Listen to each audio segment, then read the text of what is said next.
One. Welcome to the Lightforge tier list card score telling you what they are show with Warrior. And this is really deep and personal to me because I'm sure you guys know Warrior is my favorite class, and I'm going to start you off with this, which is that the average tier score of mage cards in Ungoro is 124. Right, okay. The average score of the average class, not including Warrior, is 115. Okay, right. 115. Yes. The score of the class that is second to last in Ungoro is 110. Right. So this is averaging out all of the cards that were given for the class. Like Yes, the commons, and counting, rares, epics. not including legendaries and counting epics at half. Got because it. of the Oh, offering okay. rate. Yep, that makes Very sense. simple math. Okay. So 110 is your floor, 115 is your average, 124 is your ceiling, which they gave to Mage, which is one of the best classes. Warrior is at 88. Aha! 88. That is 12 points below the floor. That is almost 20 points below the average. That is... it's just depressing me. 35? 40. 35, 40. I don't even know the math. It is a ton of points below the mage. On average, 30 points. That's like the difference between a normal card to a Yeti to a like premium card. Like that's the difference between an average card in your deck and like Slam or Cleave. Like that's ridiculous. So that's what Blizzard decided to do to the Warrior in Ungoro. And remember, this is coming at the heels of 7.1, where Blizzard decided in its infinite wisdom to give a spell bonus to every class. Because every class does well with spells, and spells are the answer in a threat and response meta. Forgetting, of course, that Warrior is still a class in the arena, and that Warrior spells are not really answers to anything. Dude, I want more stolen goods, man. I want to go all in. You will get more stolen goods. I got more stolen goods. You have a lot of stolen goods now. And we already know that Warriors didn't really get so much in MSG, so it's just following like a really bad like start right now. Like, what did Warriors get in MSG? I remember this card. It's called a Public Defender. Oh yes, quite good. It's a 2-mana 07 taunt because that's what does it in the arena. They were like, Shield Bearer doesn't quite cut it, but I know how to make it better. Yeah. Also, increase offering odds to stolen goods. Yes, stolen goods, Defender. which I actually like as a card. It's rated a 93. I think it's kind of a draftable card even, but still, it's not a good card. Right. And it does get more draftable, you know, in the new meta with more taunts. Oh yeah. Definitely. Definitely. Yeah, so they're doing what they can. So yeah, that's the Warrior. And the only redeeming factor in the Warrior is that the rotation into the Mammoth got rid of 2 expansions that were like the worst expansions ever for the Warrior. And then one of the expansions actually had a lot of really good cards, which is LE, which happened right after Arena Warriors Matter. But it still preserved like the enough good Warrior cards that if this expansion actually had average Warrior cards, Warriors were going to be okay. Right. It didn't. This expansion has crappy Warrior cards. So Warrior's not going to be okay. And there's still a spell bonus. And that's apparently not going away, at least not immediately. And I don't know. Like, Blizzard just is not thinking about Warriors. And Warriors need special attention, and Blizzard knows it. So I don't know what's happening, but they need to give Warriors a little bit of special attention. And, Garrosh is a special kid. That's just... there's nothing much you can say more about that. And Blizzard needs to get on their game. It's like in the same way that Twitch chat is special. Twitch chat is special in a very unique way. In a special way. By the way, I do have a question about... so I think there's an error... Like, Cornered Sentry seems really low. No. Like, I hate that card that much. And so does the math. Low. And the math hates the card the same amount as me. Okay, we can talk about it when we get there. Let's start at the top as normal. At the top, we have Ornery Direhorn, which is a 6-mana 5/5 beast warrior. with Taunt and Battlecry Adapt. So you get to adapt. Remember, Adapt is about 3 stats, right? So you're getting 3 stats on top of this, which is And it's 3 stats on a taunt. It's potentially a right, divine shield on a taunt. It's potentially the 2/1/1s of death rattle on a taunt that they have to right, kill. right. Or 3 health on this is absolutely fine, right? So it's good. It It's comes good. in at a 133. Premium. Yeah, it's fine. There are some adaptations that obviously, like we said, are not worth as much as others, but this is quite good. 133 is It's probably the best adapt card. yeah, Like, it's really good. it's good. Nothing more to say about that. Does it replace the whatever 7 mana card? I forget what it's called. Scarab? The one that generates scarabs? Obsidian Destroyer. Does it replace the Yes. Obsidian Destroyer? No, it does not replace the Obsidian Destroyer. You see how I'm hovering over here on this good column? Obsidian Destroyer is very much in the great column by like a long shot. So no, it doesn't replace the Obsidian Destroyer. Does it replace a monkey? No. It does not replace a 3/4 taunt monkey. Remember how much we love taunts. Like, especially Yeah. like small taunts that are flexible like that. But you know what? It's fine. It's a good card. Not terribly upset about this card. Yep. Next card is a Tar Lord. It is not as good as an Ornery Direhorn, even though it's cooler, and it is an elemental. I love this card. I just love its flavor. I love the fact that it is tar and an elemental. I don't know, that just tickles me in some way. So it's a 7 mana 1/11. I'm gonna say that again. It's a 7 mana 1/11 with taunt, and then it has 4 attack during your opponent's turn, plus 4 attack during your opponent's turn to make it into 5 attack, which is a great amount of attack to have. Wonderful. Right. That's like the amount of attack you want to have. You want to have 5. You want to have at least 4. Up to 6 is good. Then it starts getting a little unnecessary. And so it just prevents stuff from hitting you, man. And it really gets that job done. And at 7 mana, is it better than an Obsidian Destroyer with its 1/1 taunts? No, it is not. But you know what? It's on the right track, right? Remember, fine. every expansion needs to be giving Warrior all the cards like these and some super premium cards. Like, just look at the Warrior over here. Like, I'm going to put the... Like, starting with, like, Fool's Bane, Fiery War Axe is what's on top of Fool's Bane, going down, right? It's like 200, 185, 173, 169, 167. These are 130, 125 cards. They're not on the same level at all. They're just, like, barely premium cards. Yeah. Yeah. So, like, you may look at it and say, like, hey, it's better than normal cards I see, which is true, but it's not, like, almost game-breaking. And Warriors need almost game-breaking cards just to stay even. Right, because your hero power does nothing. Nothing. So So- here's the card that I think is Blizzard's way of trying to bring the Warrior back. You wanna take this one?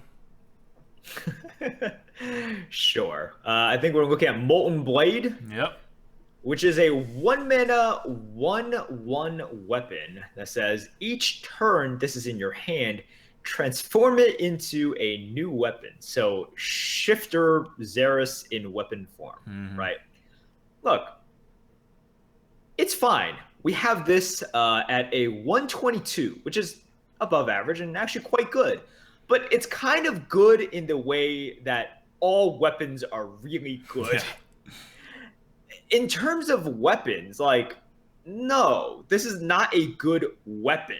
It is a good card, but you don't want the randomness there. Like, okay, look at Warrior's actual weapons, right? If we can scroll up. Fiery War Axe is a 202. Fool's Bane is a 185. Arcanite Reaper is a 173. Arathi Weaponsmith, which is just a weapon with a body attached to it, is a 169. Like, its actual weapons are really, really freaking high. This is low because on the first turn that you get it, first of all, you can't do anything with it unless you just want the ping. Sorry, you can do something with it. You can misclick with it. Yeah, basically. So you can't really use it on the first turn that you get it, which is a penalty. And then you transform it into a new weapon, which is, like we said, it's going to be good, but you have no idea what it's going to be. Totally random. And yes, you're not going to be like stuck with a bad weapon because it changes every turn, but you can't turn plan from it. You can't play it on curve necessarily. There are so many downsides to this random effect. It's also why Shifter Xerus is rated much lower than I think Twitch chat would like it to be. the fact that you can't predict what it's going to do is just a penalty of being a good player. Right. Like, this is a horrible way to design a weapon if you cared about skill. But that's not why this is designed. It's a fun thing, right? Like, that's what Shifter Zero says. Yeah. And it's overall a good card. But, like, they could have done more with this, and they needed to do more with this card when it comes to keeping the Warriors in the meta. The really good part is, like Merv said, it is a weapon. Yeah. And weapons are just universally good. Yeah, and even if it's not getting the spell bonus, it's at least getting the set bonus. Mm-hmm. And remember, we didn't remove any weapons from the game at all. And we added one with a set bonus. So whereas in 7.1, you were averaging like 2 weapons at best per deck, now you're going to be averaging like 3 to 4 again. Right? Probably more like 4. That's really good. Now Warriors are going to feel like Warriors again. So there is that going for the Warrior. And, Warriors run on weapons, which is why they couldn't do anything in 7.1. But they also run on good cards because they're missing a hero power. And that's not helped by this. But hey, you know what? It's better than, like, the Orc weapon that we got for GVG. Remember that one? Where you don't know where you're hitting? Oh, yeah. Oh, God, I forgot. Yeah. Okay. So that's Molten Blade. And those are all good cards. You may be thinking, wow, why are you so mad about them not giving Warrior good cards? These seem pretty good. They seem kind of like better than what the other classes you were reviewing got on average, which is true. They are. But then you get kind of nothing for a while. Direhor Hatchling is a 107. It is a 5-mana 3/6 taunt. You shuffle a 6/9 Direhorn with taunt into your deck, which is fine, but it's in your deck. You're very hard-pressed to actually draw it. And otherwise, it's a Fen Creeper. Yep. So, I don't know what to say about it, besides like, hey, playable. Okay. Oh yeah, it's a fine card. It's like Fen Creeper is fine, and the Death Rattle, you're shuffling a really good card into your deck, right? But once again, you're shuffling it into your deck, and then you're hoping to draw it, but there's no guarantee. You're significantly increasing, not significant. You're basically putting a very good card into your deck, but overall, on average, right, you're not increasing your deck by that much because you're probably not going to draw it. And then we get the 2 unbelievably crappy, you cannot pick them, worse than Angry Chicken cards in the arena. See, I'm very curious about... anyways, first, all right, let's get Ironhide out of the way. Ironhide, what is this card, first of all? Look, I can say it being used in Constructed, right? Because Constructed. But Ironhide, oh my god. 1 mana spell, gain 5 armor. This is a common, too. This is what they get for a common. This is the Warrior common. Ironhide. 1 mana, gain 5 armor. Common. You know what the priest got? Oh, right. They could heal a minion and heal themselves. But that's not armor. Armor is OP. Armor is OP. Actually OP. Like in Constructed. In Constructed. Right. But see, once again, we're getting the Constructed influence killing the arena. Hopefully, they will take this card out of the arena. Be very happy with that. To not mess with the offering odds. Or at least reduce it by half. Like how troll is it? It's like we had to live with Public Defender as Public Defender. Like Public Defender with that offering bonus, and you just saw like Public Defender after Public Defender. Yep. But at least, like we talked about, you had the stolen goods with it, and at least it's not like a minion and you dire wolf or something. Public Defender's rated at 65. That is 15 points higher than an Ironhide. Oh yeah, definitely. But with this, oh man, draft all the shield slams you can. Yeah. I don't know. I don't know what to do with it. Like, the Warriors' problem right now is really just, like, not enough good cards, and they haven't, like, buffed its curve to the point where it could be a curve-based class. So it's just kind of hanging out there, doing, like, nothing. Alright, the last card. I don't know if this is an attempt for Blizzard to buff its curve. But you have a Cornered Sentry, which is a 2/6 taunt for 2 mana. OP! Dirty Rat. But then you summon 3 1/1 Raptors for your opponent, which means that unless you're killing them on the same turn, what you're getting is a 2/3 taunt at best. So why is it scored this low? It scored this low because it doesn't trade well with half the 2-drops in the game.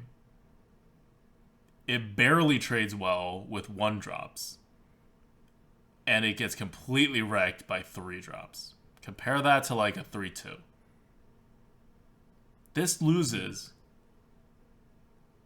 or I guess it doesn't lose. It trades evenly with a 2-3. It trades evenly with a 3-2. Okay, but wouldn't that just make it a 2-mana 2-3 taunt then? Yeah, on turn 2. Right. And that is its best case scenario. If you get it in your first 5 cards, you play it.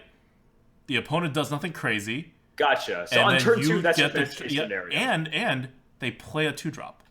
Remember, 2-drops are played like half the time now. So if it is the case, because like 3-drops dominate it, right? Like 3-drops not only dominate it, but you just like gave your opponent probably a Raptor or 2 that they can't, that they don't need to trade in. So your opponent has to play a 2-drop, and then it trades evenly. It's like a super conditional 2-drop. Otherwise, you're basically playing a 2-2, or even worse, a 2-2 that gives your opponent a 1-1. Into a 3-drop. And if you play it in the late game, you're giving your opponent almost as much stats as you're putting out, and it's a really tiny freaking small card. Right. I mean, there's no doubt it's a bad card. It is whether it is this bad. But yes, it is quite bad. Sorry, Warriors. Quite bad. Sorry, Warriors. Anyways. So what it is it's a combo card, right? You play with MCT, you play it with potentially a Whirlwind, or I don't know, whatever else it takes that will deal 1 damage to everything. And even if you play it with something that deals 1 damage to everything, here's the thing, you play with Whirlwind, what have you accomplished? Instead of getting a 2-mana 2-3 taunt, which is what you should be getting for value, you got a 2-mana 2-5 taunt later on in the game. Right. That is like a crappy combo. Yeah. Because I know people are always putting these things like, oh, but it combos with this and it combos with that. Most of the combos that people bring up are like very minimal gain combos. You don't even gain 1 mana out of it, or you barely gain 1 mana out of it, and you have to combo 2 cards. That's not what you want a combo to do. And you want to compare your combo with what a combo should do. Yeah. Right. Because it's not like this has other uses. It's just a combo card, or it's like a barely functional 2-drop. That your opponent has to play a 2 into. Like, I don't know what this card is designed for, but I think it's just like to make combo decks in Constructed. Probably. Who knows, man? Sad times. Sad times. Okay, so let's look at the epic cards. Maybe Warriors got better epic cards. Yeah, maybe they got the best epic cards. So we're gonna talk about like find the epic cards by starting from the left. Where the good cards are, because it has to be there. Yeah, I'm looking. You gotta move a little bit. I'm looking. Move. Yeah. I'm still not seeing any. Oh man, we're below average card now. We're below average of existing card. Oh yeah. Wow. Where are these cards? Oh look, they're like 2 of the last 3 cards in the entire freaking set. They are actually the 2 worst epic class cards for Warrior. Yes, they are worse than Blood Warriors. They're worse than Blood Warriors. Fantastic.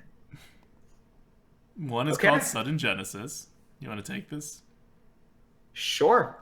Sudden Genesis, 5 mana. Spell. Summon copies of your damaged minions. So, Blood Warriors basically adds a copy of each damage-friendly minion to your hand, right? Mm-hmm. You don't get the initiative. You don't get to sort of play them right away. You don't get that. But like Blood Warriors, you get them in your hand, you choose when to play them, and it's significantly cheaper. That's the thing. It is significantly cheaper. Sudden Genesis, 5 mana. Man, you better be really ahead. Or you have a decent board and this just gets like okay value. Look, I don't know. It's a combo card. Right? That's what it is. Call it for what it is. Like Blood Warriors, it's a combo card. Yeah. And it's not like an easy to trigger combo card. It's one of those you have to design a deck specifically for combo cards. It's unfortunate. That's the direction they took the Warrior for this expansion. Yep. And then finally, this is literally rated a 20. We're in like Renounced Darkness levels of uselessness.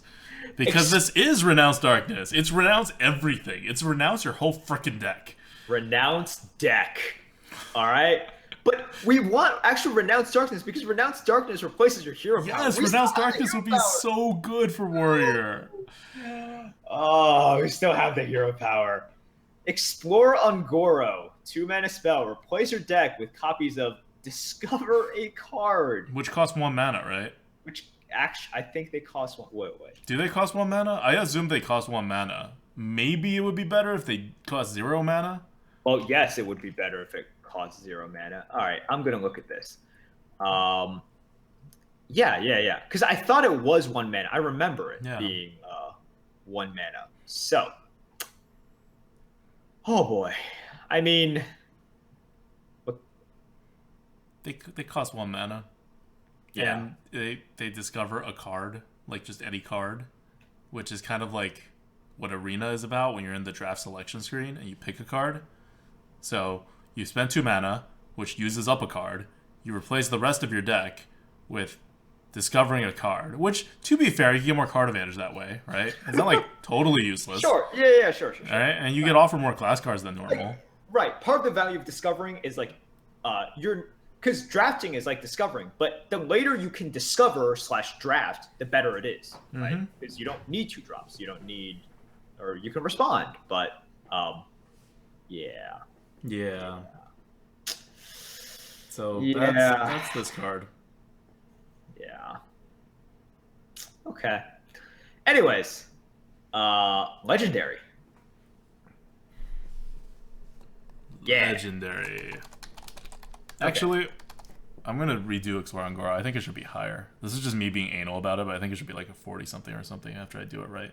Fine. It's still low. It's obviously like don't take it, but Okay. yeah, like the maybe problem this is just that like you may think like, oh, yeah, discover card's not that bad. I'm okay with paying 1 mana to discover a card, but the real problem is that you lose a card. You lose the card and you have to spend 2 mana here. Yeah. Like, and there is just it's bad. It's bad. all right. It's really bad. So Warrior Legendary is King Mosh. It's actually a good legendary. It's a 9 mana 9/7 that destroys all damaged minions. That's good. And if you have a damaged minion, you can just throw it into your opponent's minion to damage them, so that your minion doesn't get killed by King Mosh and their minion dies. No, I mean this is one of those cards in which if you're playing big minion, you want it to have an effect, right? And this certainly does. Yep. So King Mosh, 157. That's actually a very high score. Yeah, it's Malkarok level, Yashiraj level, better than Ysera. Not quite as good as Deathwing. Right. But this thing, it has a pretty powerful effect, and you can think, well, if on average it's like a 9 mana 9/7 that deals, like bunch of damage. Yeah, a bunch of damage. Yeah. It's basically like a better Kraken, right? Yeah. And a better Kraken is really freaking good. Yep. And you're gonna see it. These legendaries are gonna be seen, right? 1 out of every 5 drafts will be offered it. Yeah. Like this particular legendary. Okay, so that's Warrior. There's no need to talk more about Warrior because Warriors are bad, and they're going to stay bad. But one thing to know is that your weapon consistency is going to go up, so that could have a really big effect actually on the viability of Warriors. But the overall card quality and the total lack of curve is still going to really hurt the Warriors draft consistency. So you're going to start having like these decks with plenty of like answers, not more than any other class, but like you're going to have the answers. And you're going to be presented with like problems where your opponent can play threats to your second charge that you can't get rid of, because this is what the meta is now. This is like the whole game, and you're very inflexible that way as the Warrior. And you're going to be put into situations where you still can't curve out, so you then have to take more face damage while your opponents are hitting you, while you try to stabilize the board. And then once you stabilize, you can start hero powering, and over the course of several turns, you can kind of like get it back. But in those turns, you can no longer use your weapons. Like, you can't, it's not a style that functions for the Arena, but it's a style you have to play because you can't draft aggro for Warrior. Yep. And it's unfortunate. Like, basically, I think Adwicton and I are both huge proponents of them changing the spell increase to just class cards, right? Yeah. Because, like lower it from 1.7 to whatever it takes to just include all the class cards. Warrior's not the only problem. We're going to go into other classes that have the same problem being hurt by the spell bonus. But not for weapons. It's for minions, because they are minion-heavy classes. Exactly. And because I think Blizzard wanted to do something, and they thought the solution was increased spells, but increased spells, it addresses some classes, like the issue, if there was an issue, right? And we can argue with that. But it addresses the quote issue for some classes and really exacerbates the problems Yes. for other classes, which is not Especially warrior, because spells are not the answer for warrior. They are the No. problem. You have Yeah. actually increased the problem rather than not touching it. Like, if you guys have drafted a warrior in the 7.1 meta, you'll notice it's like, what is the draft forcing you into? It's forcing you into a stolen goods blood warriors warrior. It's forcing you into spell warrior. Yeah. It's forcing you into spell warrior, and like with the increased offering rates, like epics as well, right? Yep. It's like, oh, dude, I'm gonna offer you 4 shield slams, 3 blood warriors, and like I think every There's single no shield slams anymore. Oh no, there are shield slams. Yeah, there are shield slams, but like I was offered so many like sleep with the fishes, right? Yeah, which are good. Which is fine, which is absolutely fine. But my gosh, like I didn't get a single fiery war axe in like the 4 drafts that I drafted. Maybe like 1 Arcanite Reaper. Like the weapons that they need to not just like we're not even talking about thriving. We're talking about like barely hanging on as a viable class. Yeah. They don't get those, so it's tough, man. So yeah, still worst class, definitely. I don't think there's a a real argument to be made for any other class dipping below warrior. In the new meta. And what does that make it?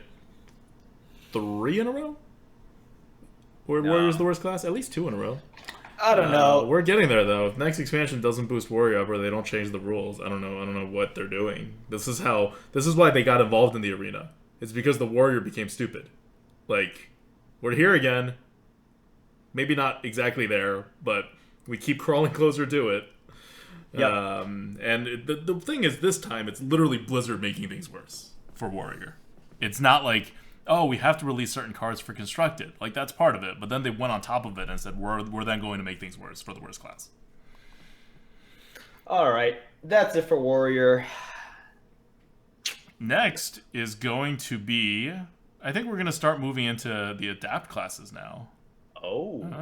And so next is going to be Paladin. Let's do it. Maybe not Paladin. I don't know. We'll figure out the next class. All right.